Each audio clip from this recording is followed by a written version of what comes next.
자, 여러분들 우리 보험 모집 관련된 준수사항 이어서 보도록 하겠습니다.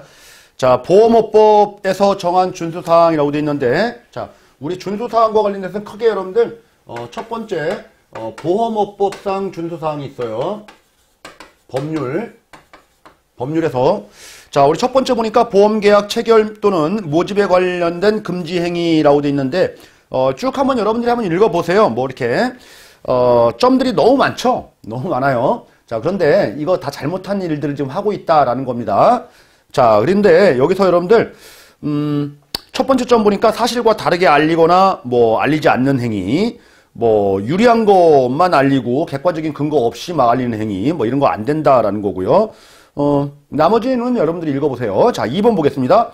자, 특별이익 제공 금지라는 거죠. 우리 여러분들 과도한 선물을 너무 준다라든지 아니면은 1회차 보험료 대신 대납이라고 하죠. 대납해 준다든지 뭐 이런 것들을 하지 말란 얘기예요. 자, 그런데 이 특별이익과 관련된 부분들 보니까 특별이익 이 범위가 그렇다고 해서 뭐 성의를 표하는 간단한 선물까지도 안 되느냐, 그거는 된다는 얘기죠. 특별이익의 범위는 어떻게 되는 거냐면은 우리 1년치 보험료, 우리 처음 시작할 때 초회 1년치 보험료의 10%와 그리고 3만원 중 우리 적은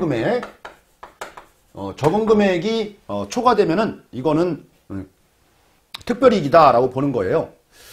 예를 들어서 한번 보죠. 예를 들어서 시험 문제는 이렇게도 나온 적이 있어요. 한 달치 보험료가 예를 들어서 이제 15,000원이다. 15,000원. 그러니까 이거 1년치 보험료는 얼마죠? 10달이면은 15만원. 15만원에 두 달이 더 있죠. 뭐 18만원 이렇게 될 거예요. 18만원. 18만원에 10%니까 얼마죠? 18,000원. 18,000원. 자, 이거를 초과하면은 3만원 중 적은 금액이니까 이거죠, 이거. 이거를 초과해서 예를 들어서 2만원짜리 케이크 선물을 줬다? 그럼 특별이익이다라는 거예요. 뭐 이런 것들이 이제 시험 문제가 나오고, 또 하나는 이제 월 보험료가 16,000원이다. 16,000원. 그러면은 1년치 보험료가 얼마죠? 우리 16만원에 32,000원이죠? 32,000원. 두 달치니까. 그러니까 192,000원. 곱하기 이제 10%에 해당되는 거니까 19,200원.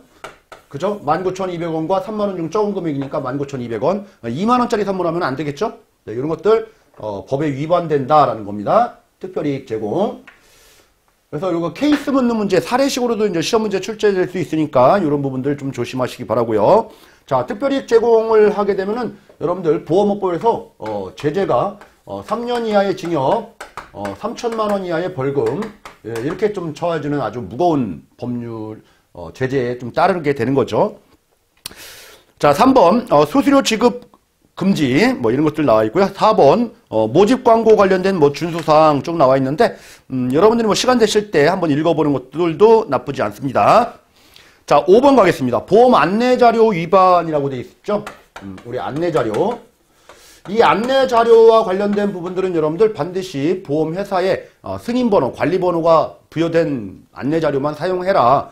개인적으로 자기가 만든 거 쓰지 마라. 혹시라도 자기가 만든 거 쓰고 싶으면은 회사를 통해서 관리번호를 받은 다음에 써라. 이렇게 돼 있죠. 요거 위반하게 되면은 문제가 생긴다라는 겁니다. 요거 위반하게 되면 여러분들 우리 보험 회사가 만약에 위반했다라고 하면은 1억 원 이하의 과태료에 처하고요. 우리 이제 설계사 부분들이 잘못하게 되면은 우리 1,000만 원 이하의 우리 과태료의 처분을 받는다라고 이제 규정을 합니다. 뭐 뒤쪽에 다 나오게 되니까 미리 좀 써드리는 거예요.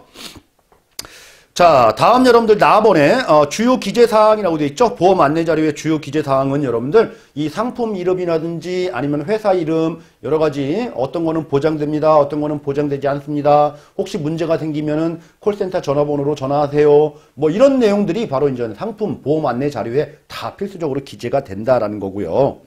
자, 다번에 기재 금지사항, 이거 뭐 불공정 거래 행위라든지 뭐 이런 것들 아주 나쁜 것들 이런 것들은 기재하지 말라라고 규정하겠죠. 그래서 여기 필수 기재사항과 필수 금지사항 여러분들 이런 것들을 한 번 정도씩 읽어보시면 돼요. 자, 우리 앞에서 공부했던 거 무자격자가 우리 영업을 하게 되면은 우리 제재가 있었죠? 제재 뭐 얼마였죠? 1년 이하의 징역 또는 우리 1,000만 원 이하의 벌금에 처한다. 이런 말들이 있었죠? 자, 이런 것들이 이제 보험업법에서 규정하는 우리가 벌칙 규정들이에요. 그래서 라번 위반 시에 벌칙해가지고 우리 보험 안내 자료에 관한 규정들을 위반했을 경우에 벌칙이 보험회사는 1억 원 이하의 과태료, 보험 설계사는 1,000만 원 이하의 과태료에 처한다. 지금 요거 지금 설명을 하고 있죠. 요거. 자, 다음으로 가겠습니다. 자, 6번. 자, 설명 의무. 우리 3대 기본 지키기라고 우리가 공부한 거 앞에서 기억나시나요? 자, 이런 것들은 설명은 누구한테만 해라? 일반 보험계약자, 전문보험계약자한테는 설명을 안 해도 되는 거죠. 그래서 혹시 전문보험자 계약자에게 설명을 해야 된다라고 하면 틀린 말입니다. 그리고 만약에 설명을 거부하면 설명을 안 할 수도 있었죠. 자, 이런 내용들이 지금 여기에 또 수록을 하고 있네요.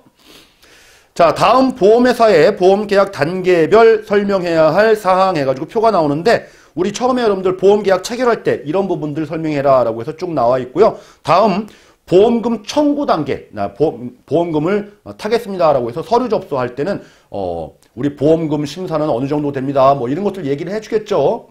다음 여러분들 3번에 보험금 심사 지급 단계, 그러니까 청구 단계가 말고요. 이제 심사 단계, 지급 단계에서 혹시라도 조금 지연됩니다라고 얘기하면은 지연 안내도 해줘야 되겠죠. 지급 단계에서는.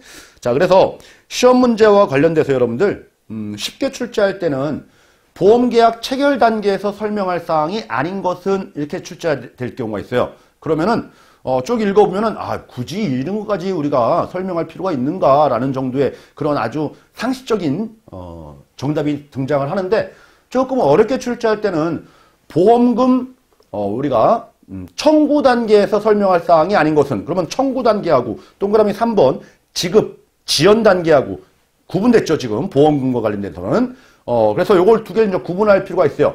3번 보험금 심사 지연 단계, 지급 단계에서는 여러분들 두 번째 점 보니까 마지막이에요. 보험금 심사 지연 시 지연 사유 및 예상 지급일 뭐 이런 말이 나오죠. 자, 요거는 언제 단계예요? 그죠? 지급 단계죠. 청구 단계가 아니고. 그래서 구분을 좀 해두자고요. 자, 다음 여러분들 쭉 가셔가지고 이제 중복계약 체결 확인 의무라는 게 있습니다. 우리 여러분들 중복계약 뒤쪽에 우리 재산보험에서 실손의료보험 공부할 때 공부를 할 건데 실손의료보험 우리는 여러분들 실비보험 이렇게들 얘기를 많이 하죠. 실손의료보험 가입하면 실손과 관련된 부분들은 실제 손해액만 보상해 주는 거예요. 그래서 A 회사에 내가 5천만 원 한도의 실손의료보험을 가입하고 B 회사에 5천만 원 이렇게 가입했다라고 해도 내가 예를 들어서 2천만 원에 우리가 입원 치료비가 들었다라고 하면은 여기도 이제 한도 내니까 2천만 원 지급하고 여기도 한도 내니까 2천만 원 지급하고 이러는 게 아니고요. 실제 손해액만 지급합니다. 그래서 여기서 1천만 원, 여기서 1천만 원 반밖에 안 나와요. 그러니까 굳이 이렇게 중복 계약할 이유가 없는 거죠. 자, 그래서 이런 것들 하나 체결해 있는지 안 했는지 B라는 회사에 가입할 때 혹시 다른 회사에 가입되어 있는지 중복 확인을 반드시 해라라는 겁니다. 실비보험은 그런 거예요. 자, 다음 8번 통신수단을 이용한 모집 관련된 준수사항이라고 되어 있죠. 우리 여러분들 전화로 텔레마케팅 많이 하죠. 보험 영업도. 이런 거 할 때 그러면 누가 그러면은 해야 되느냐라는 거죠. 자, 통신 영업을 할 때는 반드시 여러분들 누가 해야 되겠어요? 통신 장비를 갖춰야 되겠지만은 자격이 있어야 되겠죠. 그렇죠? 보험 모집할 수 있는 자격이 있는 자이어야지만이 통신 모집도 하는 겁니다. 보험이니까 보험 모집하는 거니까. 그래서 혹시 시험 문제가 통신 모집을 할 수 있는 자는 통신 관련된 자격을 갖춘 자이어야 한다. 그럼 틀린 말입니다. 보험 모집과 관련된 보험 모집을 할 수 있는 자이어야 돼요. 그리고 통신으로 여러분들 전화로 모집을 하려면은 모집을 해서 만약에 전화로 청약을 했어요. 청약을 했으면은 나중에 이거를 나 지금 해지할래요 또는 청약 철회할래요. 이것들도 직접 방문하면 안 되겠죠. 이것도 통신으로 전화로 해지 처리할 수 있는 그런 내부적인 규정들이 다 있어야 돼요. 당연하겠죠. 통신은 통신으로 끝나야 돼요. 자, 그리고 아무한테나 전화하면 안 되겠죠, 여러분들. 개인정보이기 때문에. 그래서 동의한 자이어야지 전화를 하는 거예요. 동의한 자한테만 전화를 해서 이렇게 영업을 해야 된다. 그리고 우리 통신 모집과 관련된 부분에서 여러분들 기억을 해 주셔야 될 부분들이 모집과 관련돼서는 3대 기본 지키기라는 게 있죠. 우리 여러분들 설명 의무라든지 아니면 약관의 청약서 부분의 전달, 그리고 자필 서명 뭐 이런 것들이 있어요. 그러면은 전화상으로 여러분들 설명하면은 녹취하면 되는 겁니다. 그리고 청약서라든지 아니면 약관의 전달 관련된 부분들은 이것들은 인터넷에서 뭐 다운로드 받아도 상관없어요. 다 우리 전달한 걸로 보는 거죠. 그런데 이제 자필 서명이 문제죠. 반드시 자필 서명은 여러분들 팩스라든지 우편으로 보내서 자필 서명은 반드시 받아야 돼요. 그래서 시험 문제가 통신 모집을 하는 경우에는 자필 서명이 면제된다 그러면 틀려요. 자필 서명은 반드시 필요하다라는 겁니다. 자, 다음 나번으로 가겠습니다. 전화를 이용한 모집 시에 자필 서명 면제 예외예요. 이런 경우에 한해서만 자필 서명을 예외해 준다. 단 무조건 자필 서명 받아야 되는데 예외가 있다라는 거죠. 그 예외와 관련된 부분들이 여러분들 박스에 나옵니다. 박스에 동그라미 1번 대상 계약해서 가나 다라 라고 되어 있는데 가 보니까 사망 또는 장애를 보장하지 않은 보험. 뭐예요? 보장성 보험이 아닌 거. 단순한 저축성 보험.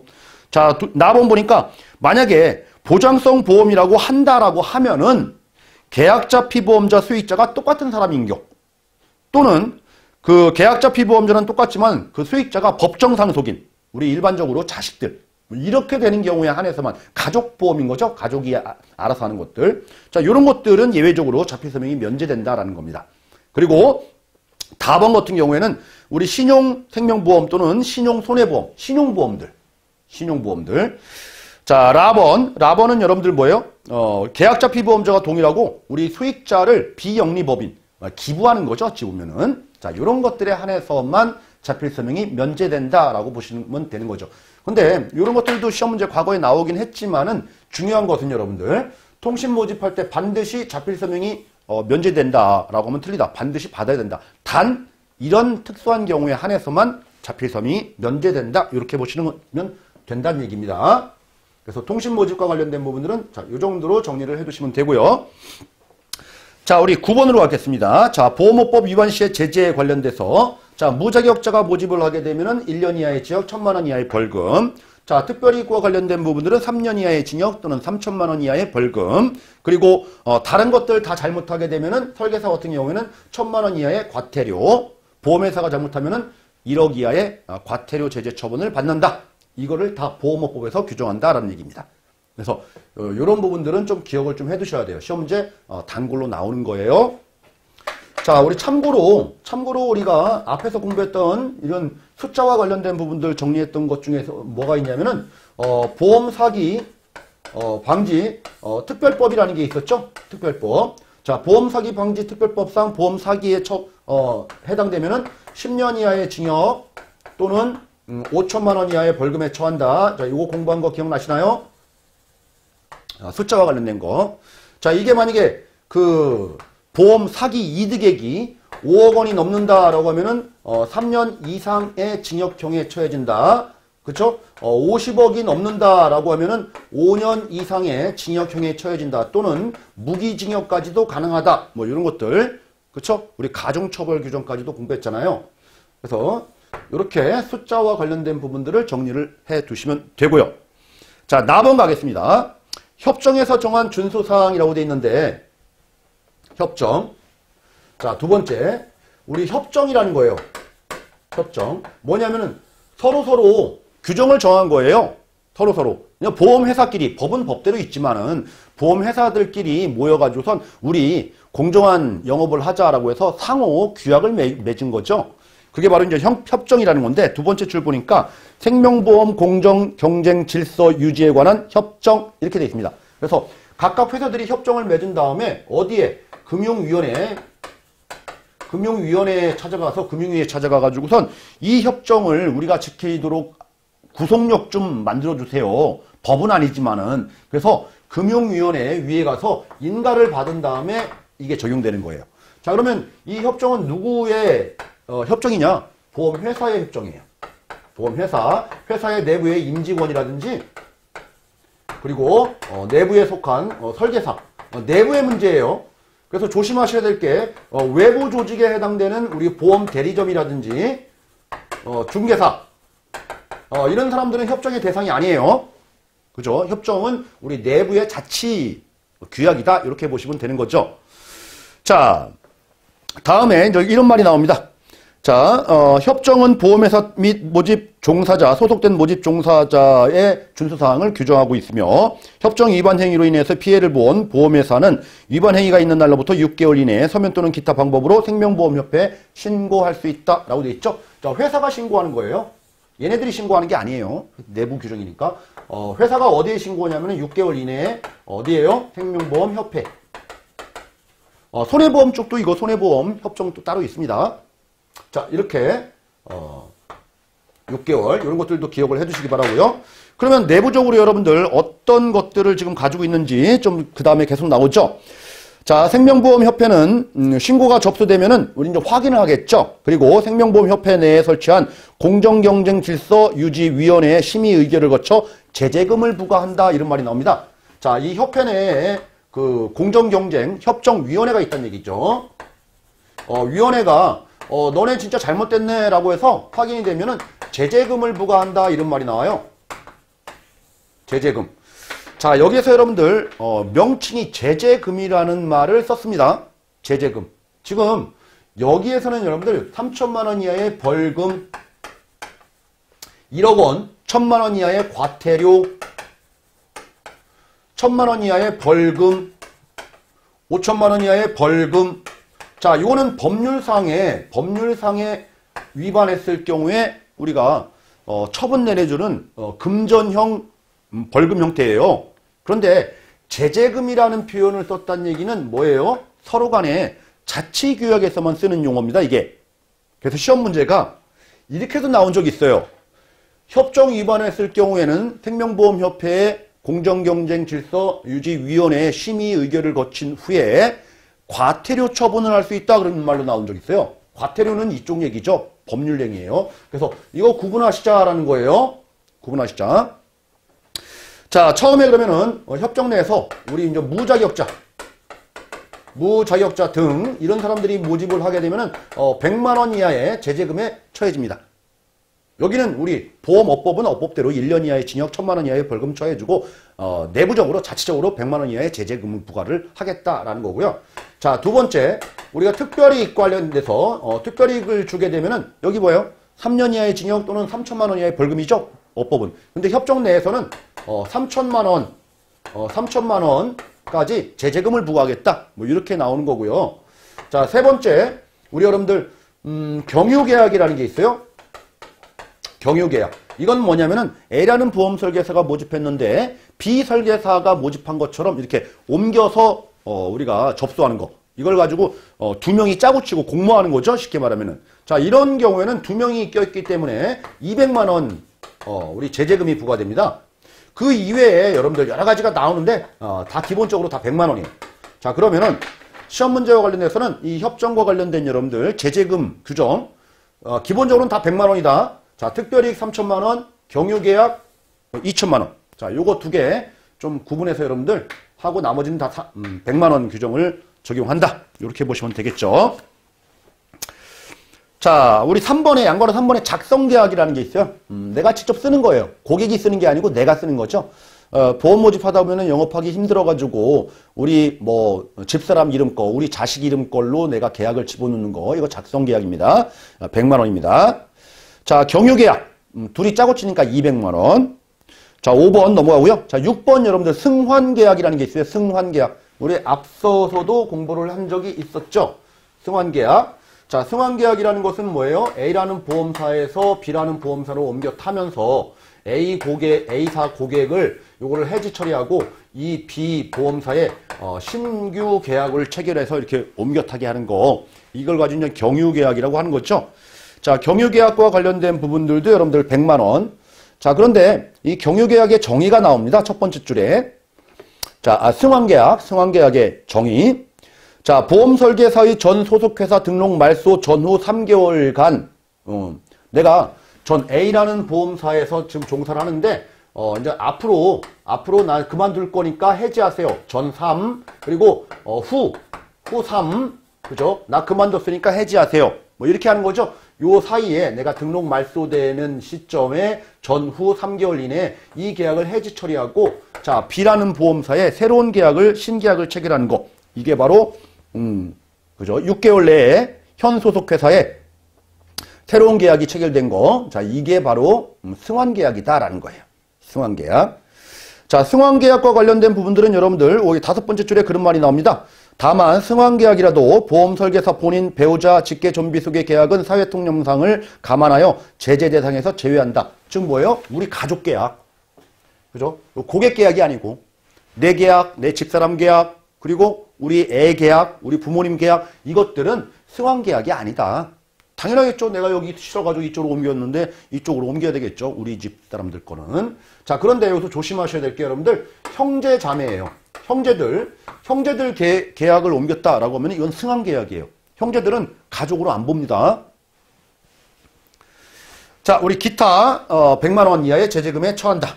자, 그러면은 정리를 하게 되면 여러분들 보험업법에서 제재사항 그리고 협정에서 제재사항 요거 두 가지를 이제 구분해서 우리 암기할 거는 좀 암기를 해둬야 되는 거고요. 이게 한순간에 내 거가 되지 못하니까 여러분들 쭉 정리를 해놓은 다음에 시험 보는 당일날 또는 전날 이거 좀 암기를 한 다음에 시험장에 들어가시기 바랍니다.